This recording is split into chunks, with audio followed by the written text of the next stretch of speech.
Hi, welcome to movies talking. एक छोटे टर्बोसोर्स को उस वक्त बहुत मुश्किलात का सामना करना पड़ा जब उसे रैप्टर्स ने अपने डिनर के लिए पकड़ लिया। आज की हमारी फिल्म 2017 की जानी पहचानी डायनो किंग है। ये फिल्म डायनो किंग के उस सफर के बारे में है जो उसने फायर माउंटेन्स में किया। पहाड़ों के दरमियान टर्बोसोर्स की एक फैमिली रहती है। जूनियर अभी बहुत छोटा है और शिकार करना सीख रहा है। शिकार करने के दौरान वो ठोकर खाकर गिर जाता है और उसका बाप स्पेकल उसे बचाने के बाद बहुत समझाता है और कहता है कि वो उनकी फैमिली के लिए बाइसे शर्म है। स्पेकल चाहता है कि उसका बेटा उस जगह का किंग बने जिसे उसने अपनी ताकत से फतह किया। एक दिन प्रोटोसिराटॉप्स का एक ग्रुप दरिया के किनारे पानी पी रहा है। स्पेकल ने जब उन पर हमला किया तो जूनियर ने अपने बाप की मदद करना चाही, मगर डर के मारे वो भागा और पानी में गिर गया। स्पेकल को ये देखकर बहुत मायूसी हुई। जूनियर बहुत शर्मिंदा है। वो एक दरख्त के तने में छुप जाता है। उसे याद आता है जब वो नहाते हुए दरिया में डूब गया और उसकी माँ ने बहुत मुश्किलों से उसे किनारे तक पहुंचाया। वो तो बच गया मगर उसकी माँ की जान चली गई। वो हर रोज अपनी माँ को याद करता। स्पेकल भी उसे बहुत याद करता क्योंकि वो समझ नहीं पा रहा कि अपने बेटे को अकेले किस तरह पाले। स्पेकल अपने बेटे के पास आता है कि अचानक आसमान से कुछ गिरता देखता है। जूनियर बहुत डर जाता है। स्पेकल कहता है कि उन्हें जल्द ही किसी और जगह जाना पड़ेगा। जूनियर हमेशा इसी जगह रहना चाहता है, मगर उसका बाप उसे समझाता है कि ऐसा मुमकिन नहीं है और वो हमेशा अपने बेटे को महफूज रखना चाहता है। अगले दिन जूनियर ने इरादा किया कि वो अपने बाप को कुछ करके दिखाएगा और उसने पानी पीते एक जानवर पर हमला कर दिया, जिसने चालाकी से अपने आप को बचा लिया। उसी वक्त रैप्टर्स के एक ग्रुप ने उसे पकड़ लिया। वो मदद के लिए अपने बाप को पुकारने लगता है। स्पेकल उसे बचाने के लिए भागता है। उसे आता देखकर रैप्टर्स जूनियर को लेकर भाग जाते हैं। उनमें से दो ने स्पेकल पर अटैक किया, जिसकी वजह से वो पानी में गिर गया और बेहोश हो गया। जब उसे होश आया तो वो अपने बेटे को बचाने के लिए भागा, मगर उसके वहां आने तक रैप्टर्स वहां से जा चुके थे। उसने पाँव के निशानात के जरिए उनका पीछा करना चाहा, मगर बारिश की वजह से निशान मिट गए और ऐसा मुमकिन ना हो सका।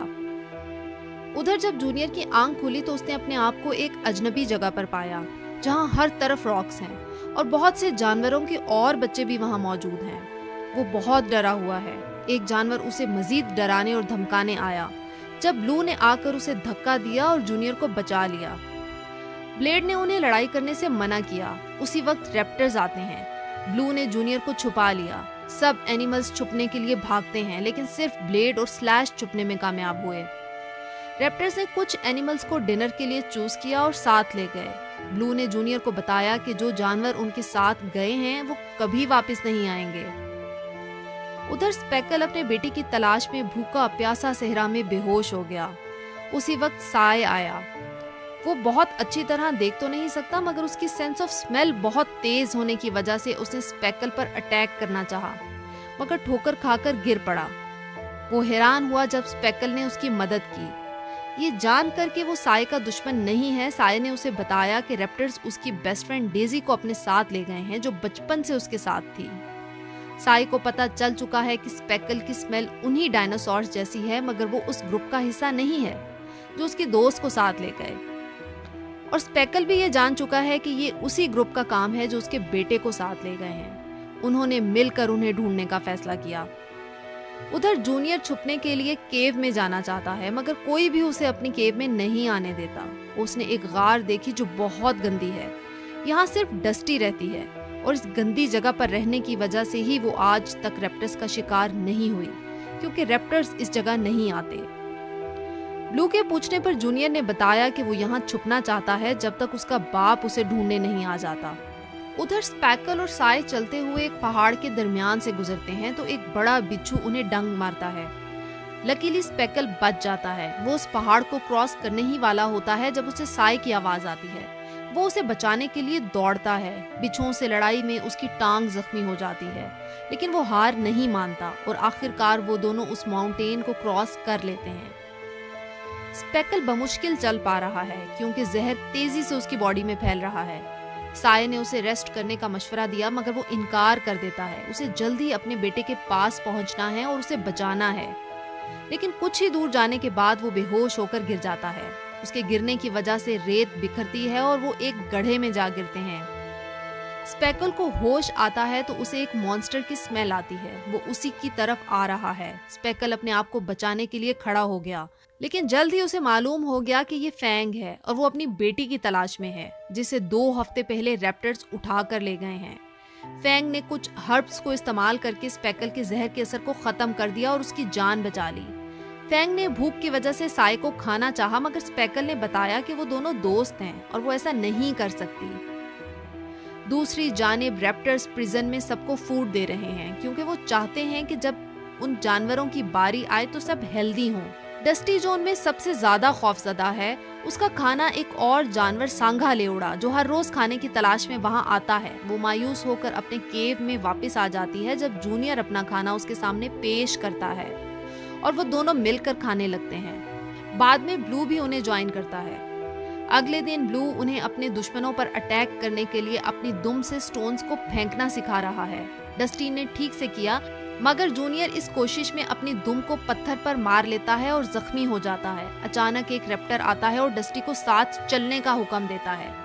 ब्लू ने अपने दोस्त को बचाना चाहा, मगर ऐसा ना हो सका। उस दिन जूनियर ने ख्वाब में डस्टी को समंदर में डूबता देखा, जो मदद के लिए पुकार रही है। अगले दिन जब सांघा खुराक लेने आया तो जूनियर ने उसे पकड़ लिया और कहा कि एक शर्त पर उसे खाना मिलेगा, जब वो बाहर की सारी इन्फॉर्मेशन उन्हें देगी। उसने उन्हें बताया कि इन रॉक्स के पीछे एक माउंटेन ऑफ फायर है, जहां एक बीस्ट रहता है और ये रैप्टर्स उसके गुलाम हैं, जो बीस्ट और उसके 3 बच्चों के लिए खाना ले जाते हैं। जूनियर ने सबके साथ मिलकर यहाँ से भागने का प्लान बनाना चाहा, मगर स्लैश ने डर के मारे ऐसा करने से मना कर दिया और कहा कि रैप्टर्स अगली दफा जूनियर को ही साथ ले जाएंगे। दूसरी तरफ स्पेकल और उसके दोस्तों को आखिरकार एक झील मिली, जहां से उन्होंने जी भर कर पानी पिया। वहां उन्होंने देखा कि कुछ जानवर ब्रैकियोसॉर्स की फैमिली से एग चुरा रहे हैं। फैंग ने उनकी मदद करना चाहिए और उन पर अटैक किया। उसे देखकर स्पेकल ने अपनी ताकत और साय ने अपनी नोकीली टेल से अपने दोस्त की मदद की और उनका एग उन्हें वापस दिलाया। सब ने उनका शुक्रिया अदा किया और उन्होंने फिर से अपना सफर शुरू किया। उधर जूनियर ने अपना एस्केप प्लान अपने दोस्तों को बताया। उन्होंने देखा कि बाहर जाने वाले रास्ते पर हमेशा 3 गार्ड्स पहरा देते हैं। उस रात जब सांघा ने उन्हें बताया कि एक गार्ड सो रहा है, तो जूनियर ने दूसरे गार्ड की तवज्जो अपनी जानिब मबजूल कराई। इससे पहले कि वो पकड़ा जाता, ब्लू ने अपनी टेल से एक पत्थर उस गार्ड को दे मारा और वो बेहोश हो गया और तीसरे गार्ड को ब्लेड ने धक्का देकर माउंटेन से गिरा दिया। वो तीनों प्रिजन से इकट्ठे भाग रहे हैं, लेकिन उन्हें ये मालूम नहीं था कि मजीद 3 गार्ड्स और भी हैं जो बाहर की साइड पर पहरा दे रहे हैं। उन्हें देखकर वो भागने लगे। रैप्टर्स को अपनी तरफ आता देखकर ब्लेड छुप गया, जबकि उसके दोस्त भागते रहते हैं और वो उस वक्त रुके जब उन्हें लावा का डेड एंड दिखाई दिया। अपनी जान का खतरा होने के बावजूद जूनियर उन्हें अपने दोस्त का पता नहीं बताता। उन्हें तय खाने में डालकर नेक्स्ट डिनर के लिए अलाइन कर दिया जाता है। अगली सुबह साय को अपनी सेंस ऑफ स्मेल से ये एहसास होता है कि वो रैप्टर्स के बहुत करीब हैं। उन्होंने देखा कि सांघा को उनकी मदद करने के जुर्म में पनिश किया जा रहा है, तो साय ने एक चाल चली। सांघा ने मौके से फायदा उठाया और उड़ गया। रैप्टर्स जब साय के करीब पहुंचे तो स्पेकल और फैंग एक रैप्टर को पकड़कर उससे प्रिजन के बारे में पूछते हैं। साय ने अपनी दोस्त का बदला लेते हुए उस रैप्टर को पहाड़ी से नीचे गिरा दिया। जब वो तीनों आगे बढ़ते हैं तो वोल्केनो फटने लगता है और उनका रास्ता रॉक्स गिरने से ब्लॉक हो जाता है। फैंग और स्पेकल ने उन्हें हटाने की बहुत कोशिश की, मगर वो नाकाम रहे। अचानक ब्रैकियोसॉर्स का एक ग्रुप आता है और अपने बड़े पंजों की मदद से रॉक्स को हटा देता है। ये वही ग्रुप है जिनकी मदद इन तीनों ने उनके एग्स बचाकर कुछ दिन पहले की थी। उनके लिए नेक्स्ट चैलेंज वो बहुत ज्यादा रैप्टर्स हैं जो उन्हें पहाड़ के दूसरी साइड पर मिलते हैं। स्पेकल अपने तेज दांतों की मदद से उनका मुकाबला करता है, जबकि साय अपने दोस्त की मदद कर रहा है। ब्लेड ने जब बाहर वाले रास्ते में कोई गार्ड ना देखा तो वो प्रिजन में सब जानवरों को जाकर ये सब बता देता है और फिर अपने दोस्तों जूनियर और ब्लू की मदद करने के लिए जाता है। वो सब जब बाहर जाने के लिए भागते हैं तो अर्थक्वेक की वजह से रॉक्स गिरने लगती हैं। स्पेकल और फैंग अपने बच्चों को पुकार रहे हैं, लेकिन वो दूसरी तरफ से दरिया की जानिब भाग रहे हैं और पहले अपने दोस्त डस्टी को बचाना चाहते हैं। अभी वो भाग रहे हैं कि सामने से 3 रैप्टर्स उन्हें पकड़ने के लिए आ जाते हैं। पहले वो एक को लावा पूल में गिराते हैं और फिर बारी बारी सबको उस पूल में फेंक देते हैं। जूनियर, ब्लू और ब्लेड मिलकर वहां से उस केव तक पहुंचना चाहते हैं जहां उनका दोस्त डस्टी मौजूद है। पहाड़ के किनारे पर आकर उन्होंने देखा कि दरिया में जंप लगानी है। पहले तो जूनियर थोड़ा घबराया, मगर फिर उसे अपने बाप से किया हुआ वो वादा याद आया कि वो अब बहादुर बनकर दिखाएगा। सबने दरिया में जंप लगा दी। रास्ते में ब्लू की सांस उखड़ने लगी तो जूनियर ने उसकी मदद की। आखिरकार वो उस केव तक पहुंच जाते हैं जहां उन्हें बहुत से डायनासोर्स के ढांचे नजर आते हैं। अभी वो उन्हें देख ही रहे होते हैं कि एक साइड से डस्टी बाहर आती है। छुप जाने की वजह से वो आज तक उन रैप्टर्स से महफूज रही। अचानक वहां 3 बड़े मॉन्स्टर्स आते हैं। इससे पहले कि वो उन पर हमला करते, उनके पेरेंट्स भी वहां आ जाते हैं। ब्लू अपनी माँ से मिलकर बहुत खुश होती है, जबकि स्पेकल ने देखा कि जूनियर उन मॉन्स्टर्स को देखकर भाग रहा है। उसने जूनियर को बचाया और उसे समझाने लगा कि उसे उस मॉन्स्टर का मुकाबला करना चाहिए, ना कि डर कर भागना चाहिए। ये सुनकर जूनियर वहां से चला जाता है। इसी लम्हे ब्लू वहां आकर स्पेकल को सारी बात बताता है कि किस तरह जूनियर की वजह से वो बाहर आए और डस्टी की जान बची, और ये कि जूनियर कोवर्ड नहीं है। उसी लम्हे एक बहुत बड़ा मॉन्स्टर वहां आता है। उसे देखकर सब एक क्रैक में छुप जाते हैं, लेकिन स्पेकल अपने बेटे के बारे में बहुत फिक्रमंद है। डस्टी को अचानक महसूस हुआ कि वो मॉन्स्टर वापस जा रहा है। स्पेकल अपने बेटे के लिए फौरन बाहर आता है और देखता है कि जूनियर उस मॉन्स्टर के सामने खड़ा है और उसकी तवज्जो बटाने की कोशिश कर रहा है ताकि उसका बाप और दोस्त सब वहां से भाग सकें। स्पेकल और फैंग उसकी मदद के लिए भागते हैं। साय भी अपनी दोस्तों की मदद के लिए आता है। स्पेकल और फैंग जब उस मॉन्स्टर पर हमला करते हैं तो ब्लू और ब्लेड भी जूनियर को बचाने के लिए उस मॉन्स्टर पर स्टोन्स फेंकते हैं। उसी लड़ाई झगड़े में अर्थक्वेक की वजह से पहाड़ टूटने लगता है। मॉन्स्टर जूनियर को दूर फेंकता है और रॉक्स में फंस जाता है। जूनियर को इस हालत में देखकर स्पेकल बहुत परेशान है और समझता है कि वो मर चुका है। वो अपने बेटे से अपने रवैये की माफी मांगता है और उससे जागने की मिन्नत करता है। इसी दौरान वोल्केनो फट जाता है और लावा उन तक पहुंचने वाला होता है। कुछ लम्हों बाद जूनियर को होश आता है तो स्पेकल उसे उसकी बहादुरी पर मुबारकबाद देता है और कहता है कि उसे ऐसा बहादुर बेटा होने पर फख्र है। सब वहां से भागने लगते हैं जब उन्हें ये मालूम होता है कि बाहर जाने का रास्ता रॉक्स की वजह से बंद हो चुका है। सब ने मिलकर उन रॉक्स को हटाना चाहा, मगर ऐसा ना हो सका। इसी दौरान मॉन्स्टर, जिसकी बॉडी लावा से कवर है, फिर से आ जाता है। स्पेकल को एक आइडिया आया।